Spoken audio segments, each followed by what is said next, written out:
Dinampot ng mga pulis ang isang lalaki nakitaan ng baril na nakasukbit sa kanyang bewang. Nasa koteng lalaki habang hinahabol ng mga pulis ang kasama niyang wanted dahil sa iligal na droga. Paliwanag ng lalaki, pang self-defense lang niya ang baril. May unang balita si James Agustin.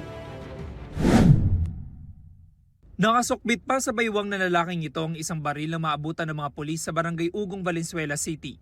Ayon sa pulisya, naroon sila para magsilbi sana ng arrest warrant sa isang wanted sa kasong may kinalaman sa droga.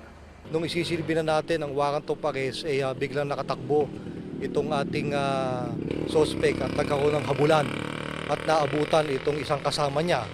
At doon nga nakuha natin sa kanyang pag-iingat ang isang baril. Ang kalibre 38 na baril kargado ng isang bala. Walang maipakitang kaukulang dokumento ang 26 anyos sa suspect.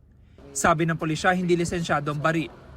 Ipinadala natin sa crime laboratory unit para ma-examine kung ito bang baril na ito ay ginamit sa iba pang krimen. Aminado ang suspect na sa kanyang baril na nabili raw niya sa kakilala sa halagang 3,000 piso. Self-defense ko rin man po yun. Para sa protection ko po eh. Bakit? Kasi po marami na rin po akong nakakaaway na dahil sa drugs po. Sa record ng pulisya, dati nang nakulong ang suspect dahil sa pagsusugal. Taong 2023 naman ang barilin siya ng hindi pa nakilalang salari dahil sa transaksyon kaugnay sa illegal na droga.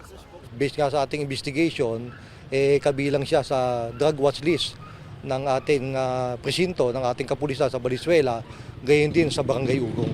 Maharap ang suspect sa reklamong paglabag sa Comprehensive Firearms and Ammunition Regulation Act.